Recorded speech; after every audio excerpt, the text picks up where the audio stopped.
everybody. Hello.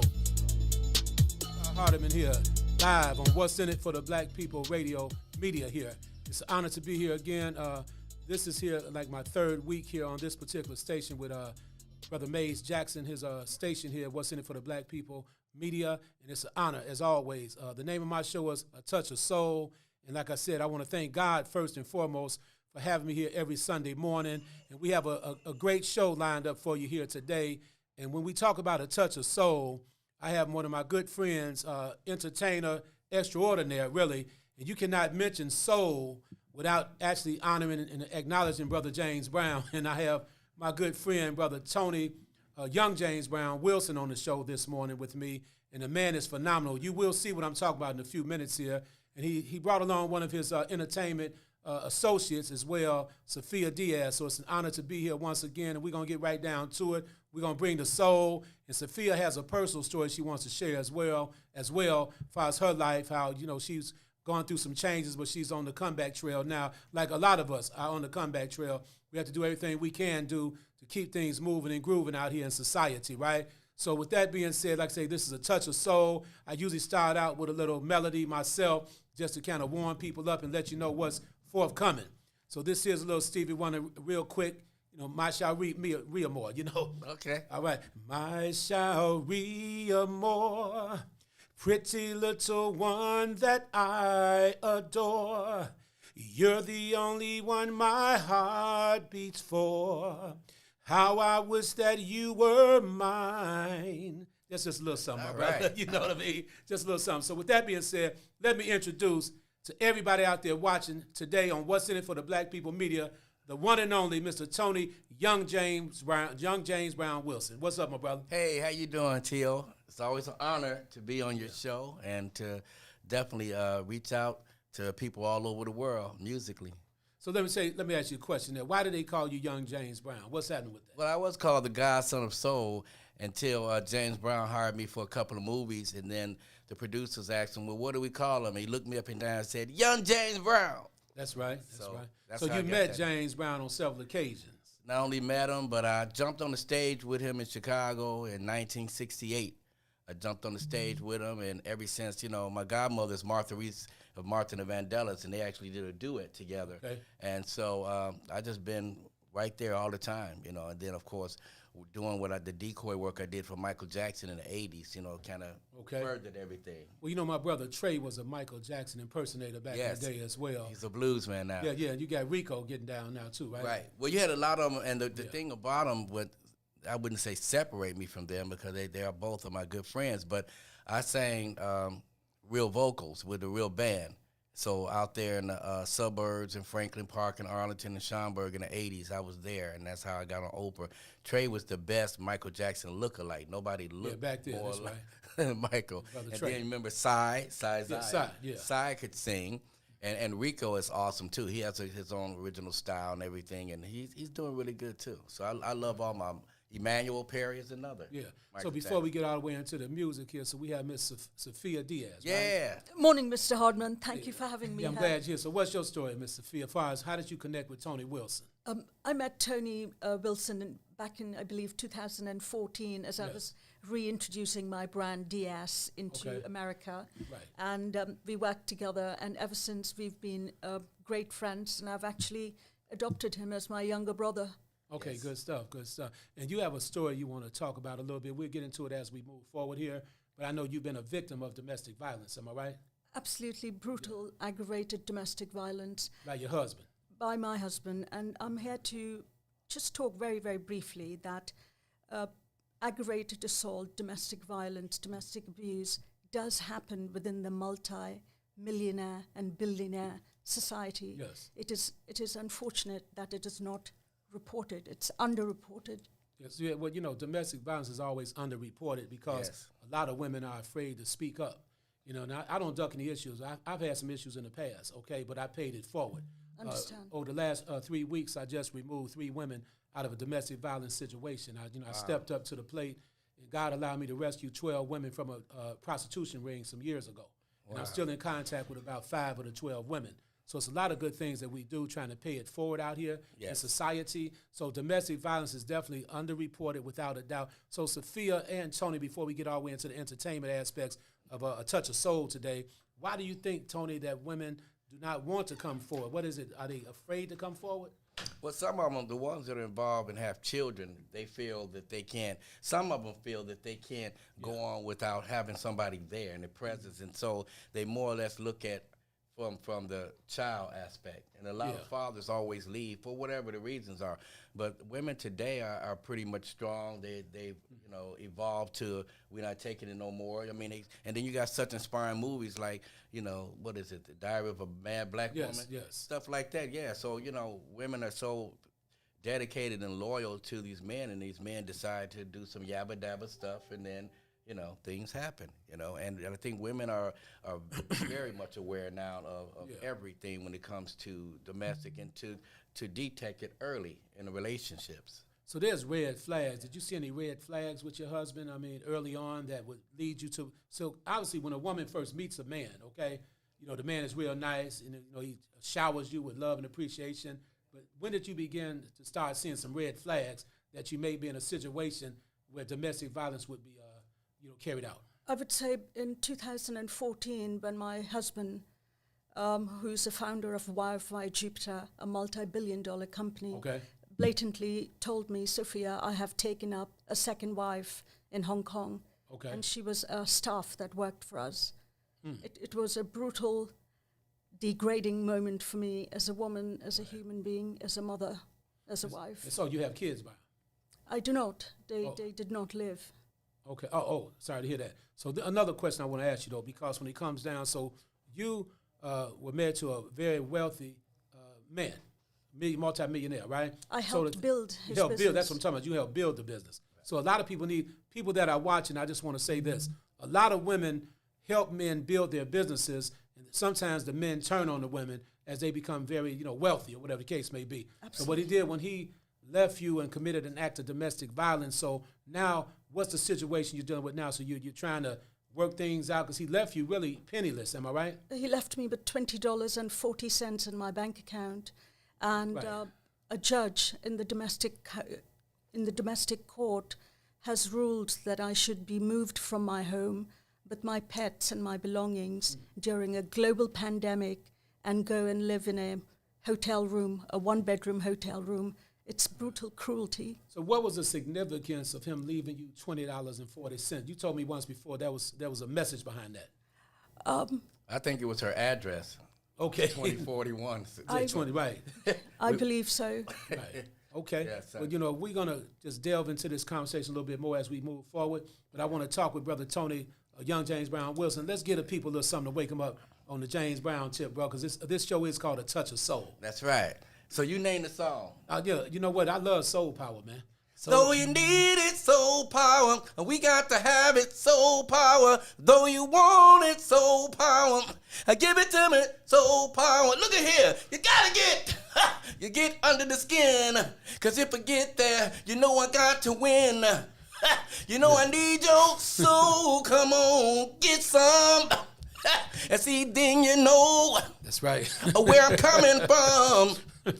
Hey, a man laid in the cut and all alone. But see, I'm still on the case, and baby, my rap is strong. Don't jump on the track when the train in sight. That's right. You just check yourself and then say, yeah, don't jump on the train.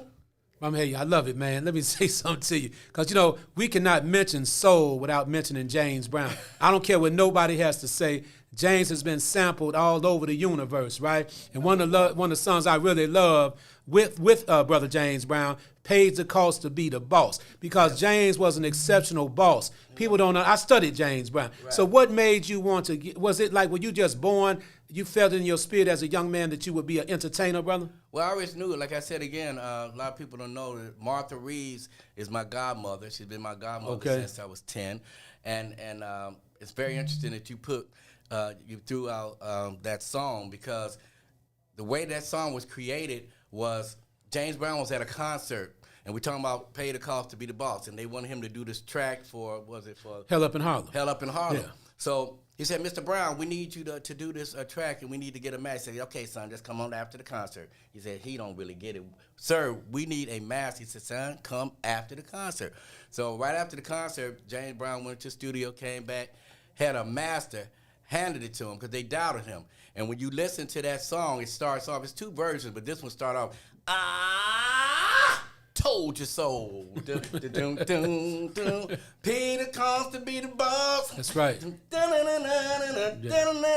I paid the cost to be the boss. Hey, look at me.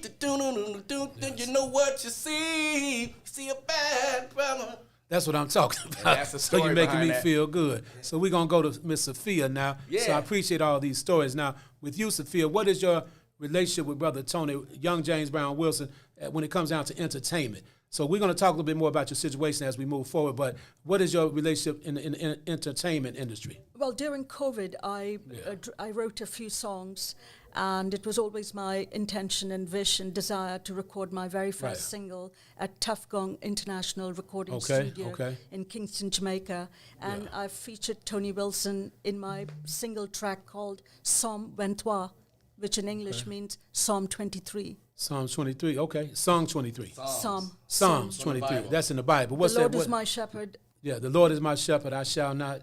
Even though I walk through the valley of the shadow of death, I shall not fear, Tio, for thou art with That's me. right, that's right. Now, I walk through the valley of the shadow of death on many occasions, so I understand, trust me, I understand. So when it comes down to popular music, even with the rappers of today, the significance of a James Brown, because when you look at that movie, Get On Up, that brother, Chadwick, he did pretty good playing James Brown. Without a doubt, he brought his life to the big stage. But James was always on the big stage. He was. They say even when he passed away, I think on Christmas Day or something, right? Right. When he buried him, he was still in the spotlight, right?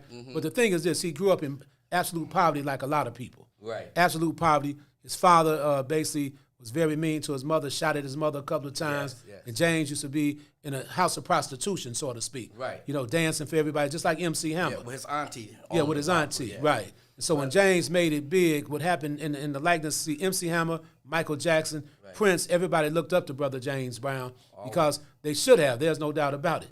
Right, he's the godfather. Yeah. So what is your favorite song with James Brown? One of your favorite songs. Well, my favorite song is Get Up, Get Into It, Get Involved. Let's get a little bit of that. That song Let's do that. Yeah. Everybody over there, get on up. Everybody right there, get into it. Everybody over there, get involved. Everybody get well, everybody over there, get on up. Everybody right there, get into it. Everybody over there, get involved. Get involved. Yes, Get sir. involved. Wait, you say the bigger they are, I say the harder they fall. You gotta have patience, or you won't be called. You gotta have patience, you're gonna have it all. You just do it right till, and then you don't have to come back, and then do it at night. You just do it one time, just make it right. Well, I'll tell you something. What's in it for the Black People Media Network? You're really in the right place here on the Touch of Soul with Tio Hardiman, because we're going to touch your soul this Sunday morning before Memorial Day. So now, Sophia, as we go back into your situation a little bit, as I go back and forth with the music, and even in your situation, where are you at today with your life, being able to overcome? Have you received any type of therapy? Has anybody talked to you and try to... Put it like this, do you think you need a little therapy to process what you went through? Is therapy important for you?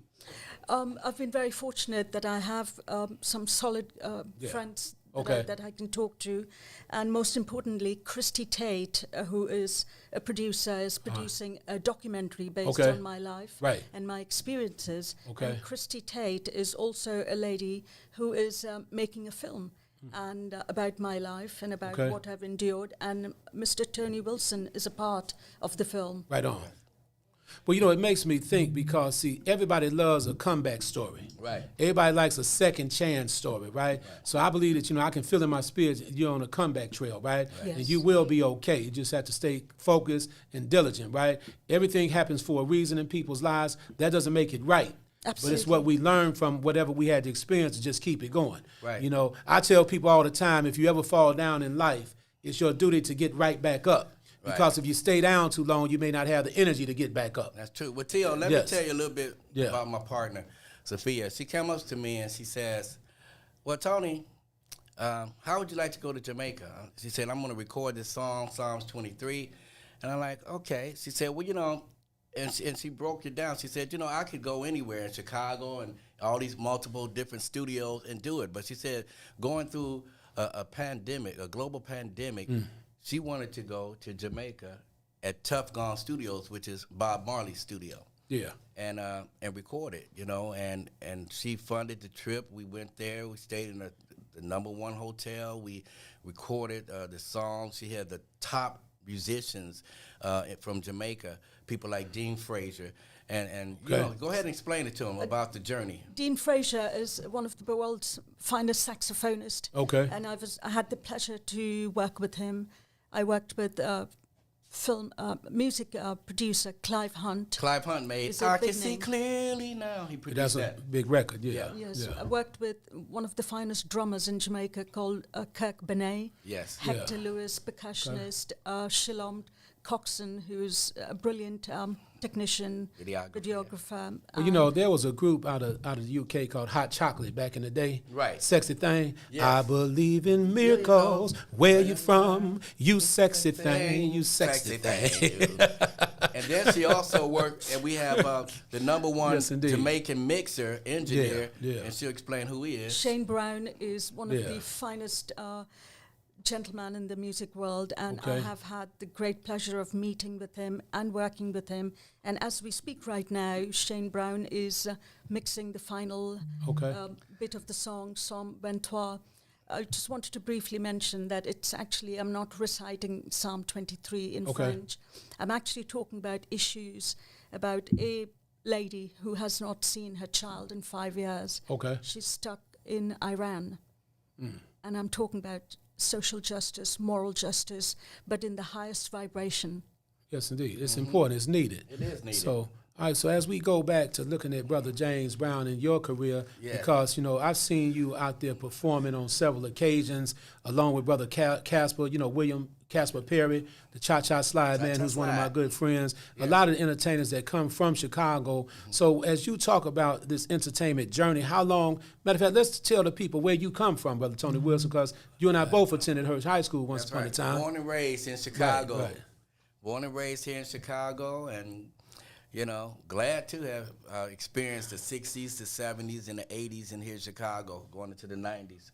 You know, and then, you know, you take off and you always come back home, you know, and home is home. That's where you lay your head down at, you know, your roots are there. And then you take off and you try to make the betterment of yourself, and then you help others. You bring somebody up with you, you know. So I was glad to come here and see that Tio, you know, my buddy from Hearst High School, has even thought about being a governor, you know, and thought about doing all these great things, and then he did it. So that's a big milestone. Oh yeah, running for governor was not easy, right? No, See, a lot of times, just like you being, you know, impersonating, you know, James Brown and taking care of your business. When I told the people, when I announced I was running for governor, a lot of people looked at me like I was crazy, you know, like I escaped off the plantation or something, right? It's like, because they not used to brothers just doing what they have. But see, when God puts something in your spirit, just take care of your business. Don't sit around and wait around for somebody to give you a green light. You okay? Exactly. And then back to that, so when you're impersonating James Brown, Stevie Wonder, all the great entertainers here, and probably a few other entertainers as well, so what kind of negative feedback have you ever received during your career? Any type of, well, why you trying to be like James Brown, or you not James Brown, you need to cut it out? Have you received any negative feedback? Well, I haven't, because if you ever been in any of my shows, the first thing I do is back up and do a flip split. They already know that's original. That's your own stuff. The second thing I do, I walk on my head, and they know that. You can go on YouTube, type in Tony Wilson promo and the number 7. You'll see me with Bootsy Collins, his brother Catfish, all the original JBs, Fred Wesley, Fred Thomas, you name them, you know. So the two funky drummers. So my thing was never impersonating. When I was doing Michael, I said I'm not an impersonator. You know, I'm a tribute artist. I do tributes to him. And because I do my own style, and that's why James Brown chose me, because I did my own style. Okay. That's why Oprah put me as number one, Michael, because I had my own style. I didn't. So you did your own style. You're not necessarily impersonating your style. Immediately when they see me, they know. Wait a minute, James Brown didn't do no flip. Wait a minute, he ain't walk on his head, and he ain't do no flip split. So it don't make me better, but it shows that I have my own originality, which is what James Brown said to Michael. He said, Michael, you know, you learned a little bit from me, but you went on to do your own way.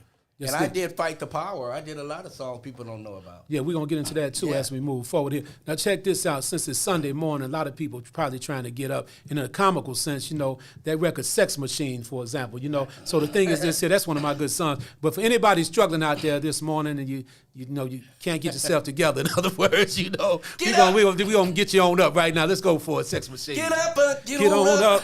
Get up, get on up. You want to stay on the scene? Get on up like a sex machine. Get on up. Now wait a minute, shake your arm. That's right. And then use your form. You just stay on the scene like a sex machine. Because you gotta have a feeling. Get on up. I said assure your bone. Get on up. Get it together. Right on, right on. Look at here. Don't tell me how to do my thing. When you can't do your own.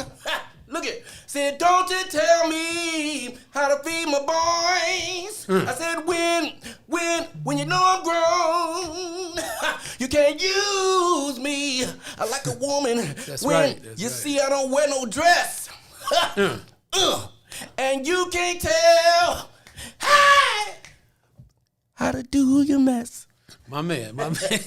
I told everybody on the What's in It for the Black People Media, my show is titled A Touch of Soul, and we bringing the soul to everybody so this you morning. Got soul. That's right. You didn't have it, wouldn't be in here.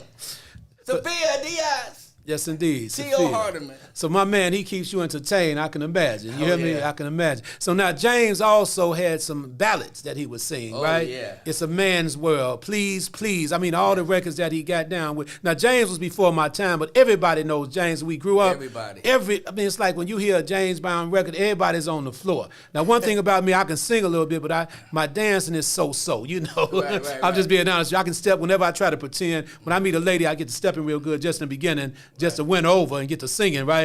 But once I get it, I don't step that much. It's all good. Start doing some other things. We just having some fun out here today, everybody. That's it. All right, so yeah, Randy Spann, thank you for tuning in, my brother. So let me ask you something on the James Brown side of one of his ballads. Like, see, now it's a man's world, but it doesn't mean nothing without a woman or a girl, right? That's correct. So that to me was powerful because I've seen him on video singing that song. So what do you think his main intent or mission was when he produced that particular song and sang that record? Well, Man's World is giving tribute to reality and life. You know, we know according to the Bible that, you know, we were have given a woman a part of our rib. But at the end of the day, you know, being natural and not artificial and not artificially inserted, you know, a man can't do anything. It brings men back to full circle with women. You know, man can't live without a woman because we won't be born, for one.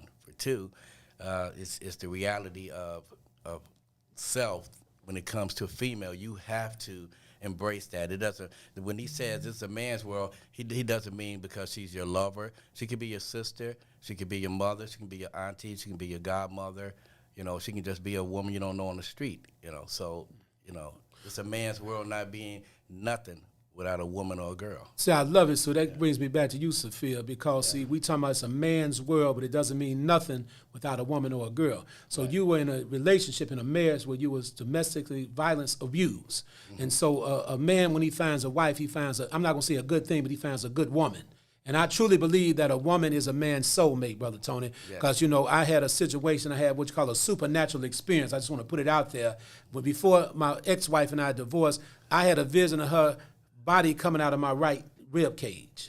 So that goes to show you we were yoked as soulmates at one time, right? Exactly. So the yoke was broken for whatever reason. Right. But the reality of it is I was trying to put her back in. I was trying to put her back in, but it was over. And when it's over, right? It's over. And God, I never saw a vision like that in my life. And just to give that testimonial, it's pretty profound. because that showed me something. But now my thing is, I'm not against what anybody else does in life. I just want to put it like that. But I do believe that a man was made naturally for a woman and vice versa. But I'm not against whatever, people do. But I just want to put it out there. So that record means a lot to me. So how do you feel when you hear it's a man's world, but it doesn't mean nothing without a woman or a girl? How does that make you feel as a woman, as coming from a man? How does it make you feel, Sophia? Very biblical. Okay. Straight from the Bible. Yes. Right on. That's how God intended it to be, for a woman and a man to walk hand in hand. Yes. It wasn't intended for a man to brutally beat and abuse and leave a woman to die. Wow. Right. So you were beaten and abused and left to die. Had it not been for your Chicago police officers, okay, Mr. Hardiman, I would not be here today. Wow. True. That's deep. That's deep. Yeah. I'm forever, eternally grateful to all of the Chicago police officers who risked their lives to save mine. Thank you very much. Right on. Yeah, well, like I said, go ahead, bro. He came in with a gun, put a gun to her head. Police had to come in and break the door down and save her, and and all this kind of stuff. So for any woman to go through that, I know a lot of people, listeners, don't know. I wear many hats, and I don't speak about them, but myself and the late, great Dick Gregory, we were the only ambassadors, and I am still currently the ambassador of the National Congress of Black Women with Dr. Ife Williams. You can look her up, National Congress of Black Women. And, that we fight against this domestic violence and all of this kind of craziness, So at the end of the day, everybody's going to always have these moments and these issues and that, but you just have to try to find a calmer way, a meeting point to just, Yes, but indeed. when someone turns to drugs, see, that's the thing. If you have someone, like I think her husband turned to drugs and was going on the south side getting the drugs and crashed her car, all this kind of craziness. When you do that, that's when things start. Your personality changes with drugs. Well, I tell you something, but for the people watching right now and listening in the universe here, throughout the universe, if you are in a domestic violence marriage or relationship, I would like to challenge you all today, because I'm trying to pay it forward to women myself, because I've had some issues in the past myself. But the reality is this here. If you are in a domestic violence situation, inbox me your information, but you must be serious. We'll come and get you out of that situation. God allowed me to, recently, I talked about it earlier, recently we removed 3 young women out of a domestic violence situation. I reached out to some of my friends that were former Navy SEALs and karate experts and judo experts, and we went and knocked on the door. We knocked on the door, Tony, and the lady let us in. And I tell you, this one guy, he was standing there looking crazy, had his arms folded like he wanted to do something. So I asked the guy, I said, man, are you constipated, brother? What's wrong with you? We come to get this girl up out of here. So my thing is, we got a chance to move that sister, and I hope the brother's watching, really, because we did it right in his face. So it's not like we went behind his back. The lady, she was crying, and we got out of the situation. So we removed those 3 women out of domestic violence situations at the end of the day. And then many years ago, God allowed me to save 20 women from a prostitution ring. I got a call from a grandmother who was a police department, the sergeant, she was the grandmother, called me and told me about her 14-year-old granddaughter had ran away, and she was out there prostituting. Wow. So when I went out there to save the granddaughter, I found out it was 11 other girls up in there. Wow. And the guy, they had some gym shoe pimps. These brothers, some young gym shoe pimps. And I saw one of the guys in the hotel walk into a door to knock on the door to try to, turn a date, they call it, turn a date. Right. And when he saw us, he started running, and the gym shoe pimp started running, know. So we got a chance to rescue 12 women, some black women, white women, and Hispanic girls. We got them out the situation. Wow. And the people, so the people were pissed off, but it is what it is. Right. Very brave. I definitely want to give a shout out. I'd be remiss if I didn't shout out to my godfather, Marshall Thompson. Oh, yeah. Of the Shy Lights. He's getting his Hollywood star. And, of course, Gladys Knight, who he played drums for, is coming in at Tavern on the Grange to see him. It's already sold out, so they're only having 100 people, so forget about it. Yeah. But we wish you, of course, on behalf of me, Tio, and, of course, Sophia, congratulations, Marshall, from the Shy Lights. We love you. Yeah, because shout out to Joey Fondren too. Yeah. Well, this COVID is hard. They're starting to open up a little bit now. But before we get into a possible break here in the action, just for a second or two, it's a man's world. Let's hear a little bit of that one there, bro. A little bit of the man's world. This is a man's world. This is a man's world. Mm-hmm. But it just wouldn't be nothing nothing without a woman or a girl. Man made the cars to take us over the road. Man made the train.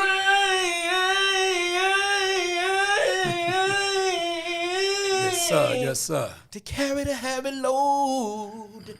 Man made the electric light to take us out of the dark. And man made the boat for the water. Like our Bible said, Noah made the ark. It's a man's world.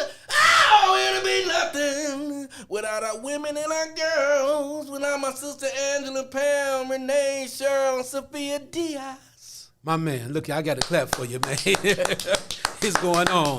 So what we're going to do now, I guess we'll take a quick break, then we'll come right back, okay?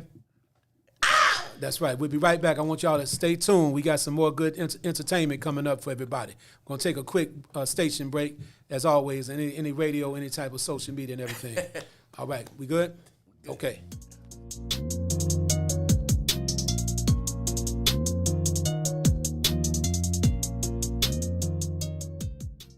Since 2018, nearly 3,000 tax credit scholarships have been awarded to Black students in Illinois to attend private schools that best fit their needs. Now, Governor Pritzker wants to slash this program. In a time of much uncertainty, we need greater equity in education for our families and children, not less. Call your state representative and senator and urge them to stand up for our kids and their future by supporting the Tax Credit Scholarship Program. For more information, visit empoweredillinois.org. I'm blessed.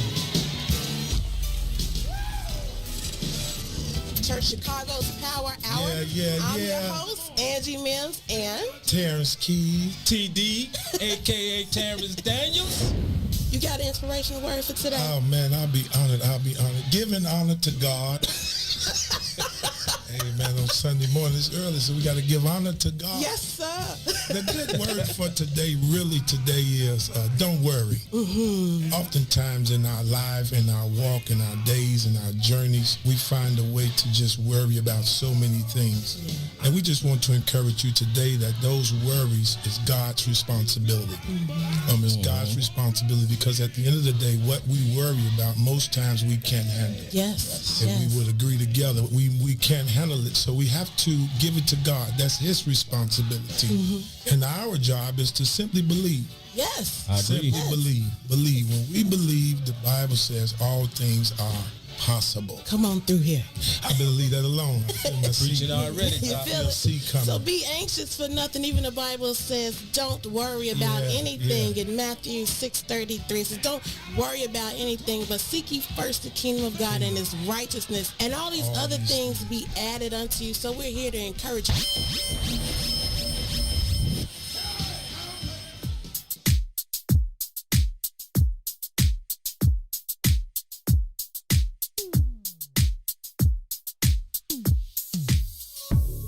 I don't know what you did, but you did it right.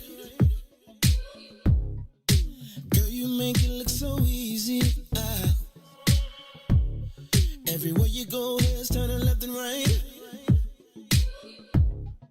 Can't say you a dime, you're a 20-piece. 'Cause girl, you're all the reason I be acting funny. All right, we're back, everybody. A Touch of Soul with T.O. Mr. Ceasefire Hardiman. And you see, we bring in the soul. I had to bring out one of my good friends, Tony Young, James Brown Wilson, because I want to make sure we hit you with some real soul. Now, understand, soul is universal. It's not just a black or white thing. It's a humanity thing. And that's what James would say. James wasn't caught up into all that old crazy stuff and all that. James stood up for the people. He was an independent businessman. He owned 90% of his record royalties. See, that's major. 90% of his record and song royalties he owned. He had airplanes, radio stations. He showed everybody how you can get the job done. And the only person I can see that comes close to him right now, I mean, in a different way, I'm talking about in the modern day world, rappers like Master P, P. Diddy, these are businessmen, Jay-Z, these young rappers, Snoop Dogg, what they did when they came on the scene, they own their masters, okay? Right. That's important. That's what James did back then. And plus, Papa didn't take no mess. Right. You hear me? Papa didn't take no mess. No mess. He didn't take no mess. So that's right. So Sophia, you working on a documentary that's going to come out on Netflix titled "Women in Film." Am I right? Oh no, I'm actually working with Goddess Love and Felicia Young, two very powerful women from Chicago in the film industry, and the documentary is called "The Sophia Diaz Story." And it should be out on Netflix shortly. And Felicia Young and Goddess Love, whose real name is Christy Tate, we are in the process of making a film about the life of Sophia Diaz to inspire other women. Yeah. And we are looking forward to collaborate and work with as many amazing people in the industry. Your story should be told, without a doubt. Thank you. Should be Tell told. them about Lionsgate. Oh, very interesting. Certain people from Lionsgate Films are quite keen on filming one of their films at my home, which is going to be another great experience for me. Tyler Perry, y'all. Tyler Perry's coming up too. Okay, good stuff. So look here, this is really good information. Now let me get back to Brother James Brown for a minute. So on that record, The Big Payback, I want to clear some lyrics up, and I want you to do that for me. He say, don't do me no damn favors. I don't know karate, but I know crazy. So what is he really saying? Because there's been a debate. What he's saying, I don't know karate, or I know razor. What is James saying? Well, basically, it business, you know. You don't do me no favor. It's just like I don't want nobody to give me nothing. You open up the door, I do it myself. Yeah. So, you know, The Big Payback is pretty much that. That was the black anthem of 1974. You know, The Big Payback, you know, that's where I laugh at the big payback, you know. I can do willing and I can do dealings. Yes, I can, but I don't do no damn squealing. I can dig rapping, talking. I can dig stamping if you want to fight. But I don't dig that backstabbing. Yeah. So, you know, don't do me no damn favors, because I don't know karate, but I know crazy. That's right. So if you want to go to that level, he's right there. The Papa don't take no mess. Yeah. You know what I like about James is I look at his story. He didn't take no mess. He didn't take no mess. You know, James used to actually fight in the ring. You know, he would box and everything. And then he say some of the band members, if they didn't do what they were supposed to do, James would check them. He'll box them too. James would check them, you know. And that's important because he came up kind of hard. And I don't understand why people get so upset with it. How can you get upset with James when you have the military?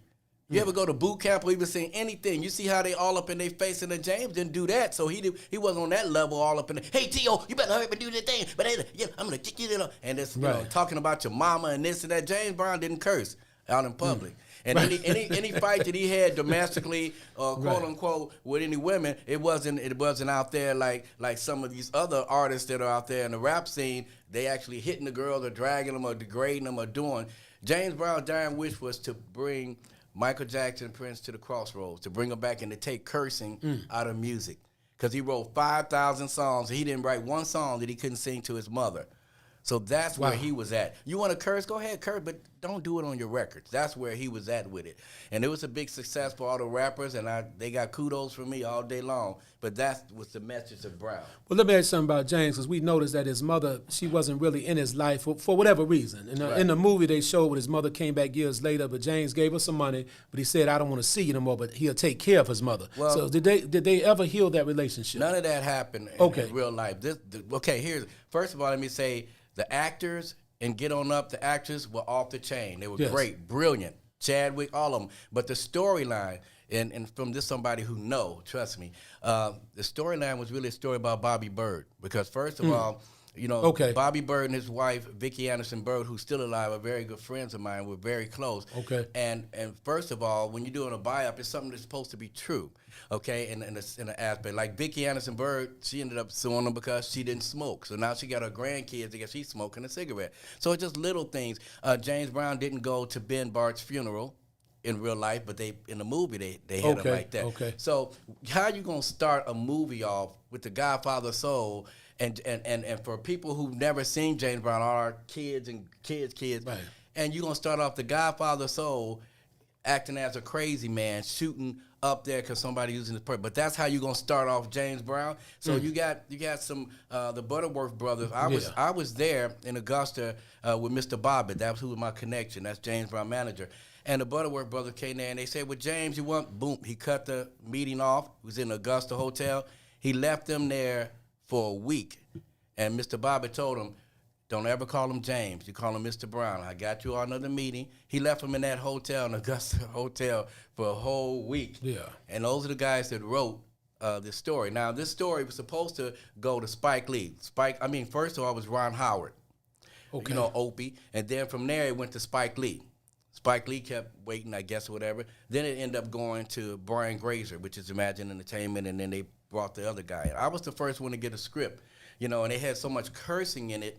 And if you want to see a copy of the script, inbox Tio, and I'll show you a copy in there where little James Brown was in Barnwell, South Carolina. He looked up, he seen a man hanging from a tree.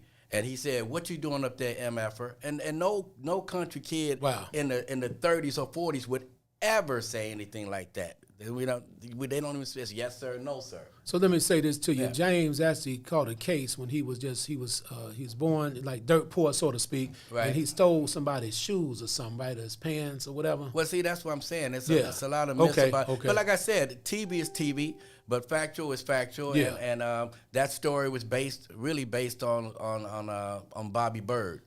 Because Bobby Bird was so loved in that. Everybody loved Bobby Bird character. James Brown was straight spot on, but it's just the story. The butter. See, when you get Caucasians and British people to write about black people, it's a different twist. Now, the great thing about British people, they don't want to know who James, they want to know who James is, his mother, his sister, his cousin. They want to know everything. So they go to Wikipedia. If you listen to The Whitewashing of James Brown, read that book and you'll see where I'm coming from. Okay. So let me say this to you. So on the entertainment level, see, entertainment, sometimes people have to learn the hardcore facts to separate your entertainment personality from your real personality. Because I can see people getting stuck because if you used to being covered in the media, you used to being, on the scene all the time, like a sex machine, Right. What happens is that, a lot of people don't know how to separate that because, Michael Jackson couldn't sleep, bro. Right. Prince couldn't sleep in actuality because they were such on a high level for so long. And I can almost understand that. Right. Because you used to go into the store spending $1 million whenever you get ready to, people looking at you, everybody wants something, and then you going through personal changes. I wouldn't be able to sleep either. Well, it's sort of like, it's like going to have a surgery, and you ever been up under anesthesia? Yeah, I broke my hand before, my wrist a little bit. Yeah. I hit somebody in the head, man, the wrong way. I did. I hit somebody in the head and messed my hand up. Anybody that's been put up under, for surgery, when you go to sleep, if you go in a 9 o'clock surgery, and you wake up at 6 p.m., there's really no rest. You when you wake up, you're actually thinking, hey, when are y'all going to start? And they'd be like, we finished. Well, that's what was happening with Michael, that he would do a show, let's say it ended here in Chicago, 11 o'clock at night, and then he jumps on his private jet, and then he goes to China, which is 22 hours away. Any sleep he got is no sleep. So now he's got to get ready for a concert. So this is continuous, on, and the propofol does not give you the rest. It knocks you out, but it doesn't give you body rest. So you end up taking uppers, downers, and all this, and then you end up getting addicted to it, So yeah. So with that being said, Brother Tony, I think I got that feeling right now. You hear me? That's right. Let's get down. I got that feeling. I got the feeling, baby. I got the feeling, baby. Say, baby, baby, baby, baby, baby, baby, baby, baby, baby, baby. I got the feeling, baby. Baby, sometime I'm up, sometime I'm down, but I'm always level ground, and I'm together with my sound. And baby, I said I'm level with the ground. Say it with me now, baby, baby, baby, baby, baby, baby, baby, baby, baby, baby. Come on now. Hey, man, this going on here today with a touch of soul because we got the feeling this morning, everybody. Get on the good foot. That's right. Now, we got the feeling all the way. I'm telling y'all because, you see, God blessed me with a spirit of entertainment as well. Comedy, singing. So this is like, see the thing about it, because I don't want to never just be seen as just a serious guy all the time. Right. You know, put it like this. I've been around some tough guys growing up, right? Right. And when you tough, you got to be tough 24 hours a day, and it doesn't feel good. When you gonna laugh, man? Right. That's why I asked the guy with his arms all folded up. I say, man, are you constipated, man? know. You know what's going on with you? You ain't got to look so serious all the time. Like Cat Williams say, man, you gang banging at breakfast? Right. Over banging? So it gets kind of crazy out here. But see, what I do love about even that era, because I study the area. I'm a historian, right? Right. I study the area. I know James. Well, based on the movie and based on some interviews, I've seen James on some videos. Little Richard was an influence on James. Yes, big time. A big time influence. Because see, what we thought about Little Richard, a lot of people didn't really, what it was Richard Pettigrew, am I right? Right. Something like that. But he told James he needed to start wearing makeup. He said the women, they called it Pancake 21. Right. And Little Richard actually, now his story, and Get On Up is actually true. Okay. And when Michael Jackson bought the Beatles catalog, he didn't know that he found out Little Richard's, all the rights of his publishing was included in that. Okay. And he gave that to Little Richard free. Wow. People that don't know that. But being caked up and all that, James Brown got into it early in the 60s. Yeah. Had, the... Yeah, little eye stuff. Because y'all heard James Brown actually cut his eyebrows off and pasted some permanent eyebrows on. I understand because my eyebrows be going which way sometimes, I have to make sure I'm good. But this the thing about it. So it's all good. It's entertainment. So it's not like they was doing nothing wrong. They was entertainment. Right. You want to look a certain way, right, especially if you're in the public eye. Right. And like me, I never dressed up to try to look. My hair has always been long from the afro to now. I never cut it. I cut the ends, and I've never cut my hair. So I'm not going to wear a James Brown wig, pompadour, because of what I do, originality, and I can't. Yeah. Can you imagine me doing a spin and my wig fall off, or walking on my head and all that? That kind of stuff is for James Brown guys that ain't going to do nothing physical. They ain't going to do no split, and it'll stay on, or, whatever. When I did the movie Beat the Devil, if you go to YouTube, BMW Beat the Devil, I did that with the top actors in the world. Gary Oldman, Clive Owens, Danny Drago. So Beat the Devil, and then the other one is Funk Blast. You can see that. Right on. And Sophia Diaz is going to tell you her videos as well. And then Sophia, Tony was letting me know that you can do splits and turn-ups and I everything. couldn't believe it. Oh, my God. Mr. Hardiman, I'm a runner, so most mornings at around 5 o'clock, I'll go out for a 12-kilometer run. Okay, good. Yeah. Break down 12 kilometers for me, because I'm from America and I understand you're from the UK. Yeah. I know what it means, but break it down for the audience for me. Because they say 12 kilometers. What does that mean? Is that a mile, 2 miles, or what? I haven't got my calculator. Don't worry about it then. Don't worry. See, you from the UK, so that's how you all talk. But it's about, my home is Chicago now. Okay. I've adopted the city of Chicago as my home. Yes, indeed. And the people of Chicago have adopted me right back. Right. And I thank all these amazing women in Chicago that I'm working with, especially Goddess Love and Felicia Young. And I hope that you will watch our documentary, which will be released on Netflix soon. It's just called the Sophia Diaz documentary. Yeah, your documentary. So what's your YouTube channel? Sophia Diaz. Sophia Diaz. With an S. D-I-A-S, not Z. S for sugar. It's Portuguese. Gotcha. So what would you tell women that are in a domestic violence relationship? What would you tell women? I would say, from the bottom of my heart, please do not stay in that situation for too long, and there's nothing to be ashamed of for asking for help. Asking for help takes courage. Right. Asking somebody to hold your hand takes courage, but it also shows that you're vulnerable. But some women may not want to leave because if a person is wealthy, has millions of dollars, and they know that's a key to their success or whatever, some women may take the abuse and being afraid to let it go. But it's better. So what you're saying is always better just let it go. I stayed for far too long. That's what I'm talking about, right? So women they just stay and a guy make up to it, bring some flowers to you. Hey, baby, I'm sorry, I didn't mean to do that to you. But then the next week or the next month, it happens again. Right. And again. Well, okay. if you're wealthy, and you have money, and you're married, you don't have that issue because divorce court is going to take care of it. Some unfair, some fair. Yeah. But at the end of the day, I don't think that's the issue because women that are married, they're gonna do 50-50. They're gonna do something if there's a prenup or something like that. Okay. But it doesn't matter if it was for the money and you signed a prenup. You need to get out. Nothing's more important than your life, women. Nothing. Yeah, because it's very depressing. You know, it's like, you know, the physical abuse can be, it's overwhelming. Now, see, now you do have situations now on the flip side of the coin. You have situations where men are verbally abused as well. I say verbally, not necessarily physically abused. So we have to stop all of the abuse. It is physical. Absolutely. Sometimes it's physical. Yeah. Well, you know, Absolutely. when I grew up, my favorite TV shows, as you know, we see That Girl, we see the Dick Van Dyke, or you see James Cagney. Now, back in the day, and we talking about in the 40, 50, 60, what did you see? You see the white lady slapping the heck out of the white man. And I don't care if it's in gangster movies or whatever. It's all, if they slap you, you just stand there. Well, you know, there you go.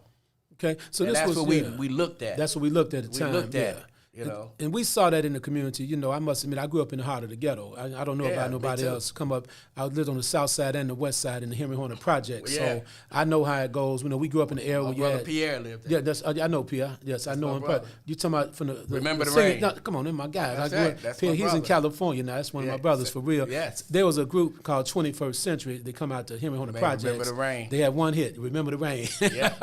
Do you remember the Yeah, I Rain? know. Now you bring back memories, Pierre. That's Main. it. That's one of my main guys. Yeah. So see, we used to sing in the hallway of the projects. I just had my group was called the Disappointments. Okay. We didn't get nowhere. I was busy drinking wine back then and smoking marijuana. Oh, wow. So we didn't get nowhere, Tony. Other than that, That's okay. man, this is my second. So you know, like we got about another good 5 minutes here. So what I want to do, because it's like I say, we want to bring the noise with Brother James. So as we before we wrap up today, I want to say that it's been phenomenal, bro. It's been phenomenal what you do. So you have a song that you produced and wrote yourself called "Fight the Power," right? Right, me and Farley Jack Master Funk. Yeah, that's we our wrote brother. it. That's Yeah, our brother. House yeah. music. House music, yeah. So you want to get down a little bit on that? Yeah, Fight the Power. First of all, check it out on YouTube. Tony Wilson, Fight the Power. You know, and it's a good song. It's like, fight the power to the end, and fight the power till we win. Fight the power every day. We the people march and pray. And fight the power to the end. Fight the power till we win. Fight the power every day. We the people march and pray. One time, too much hatred going down, and racism's real, and that is a deal. Now stop the violence, because it's killing the children. Look at here. Fight the power to the end. I with you. Just fight the power till you win. Ha! You just fight the power every day. We gotta fight it with the pipe and mop and pray.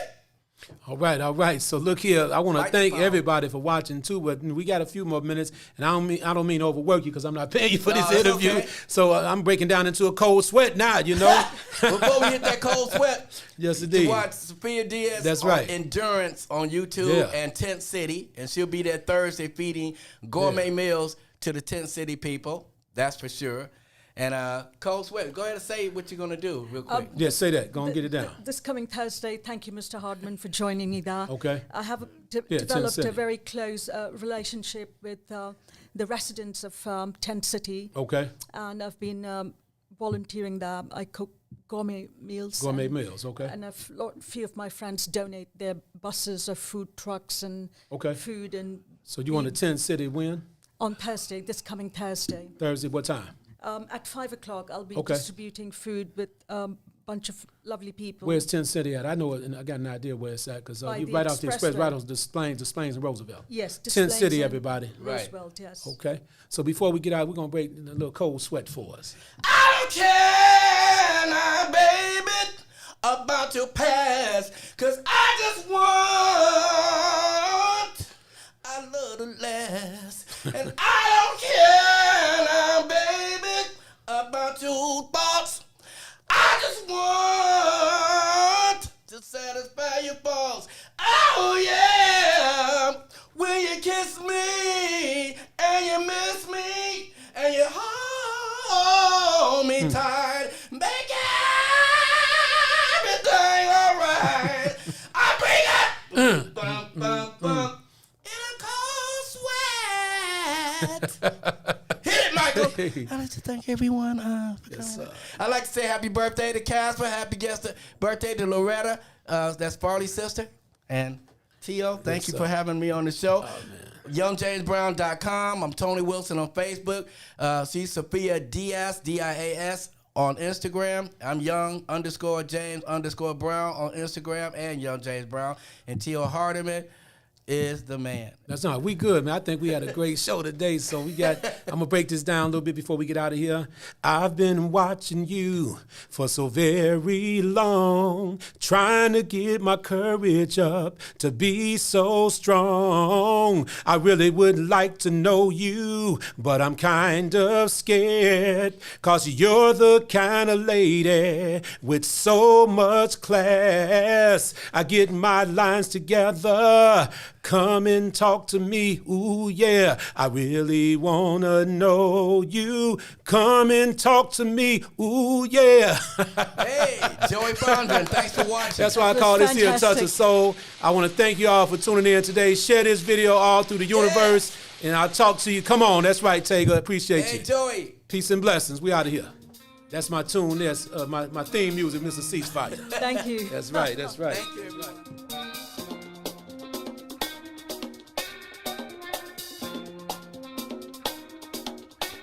They call him Mr. Ceasefire. They call him Mr. Ceasefire. Stopping shootings and killings almost every day. Trying to make a better way. They call him Mr. Ceasefire. Mr. Ceasefire. He's a man on a mission with a plan. Doing the best he can. A true champion for the people, saving one life at a time.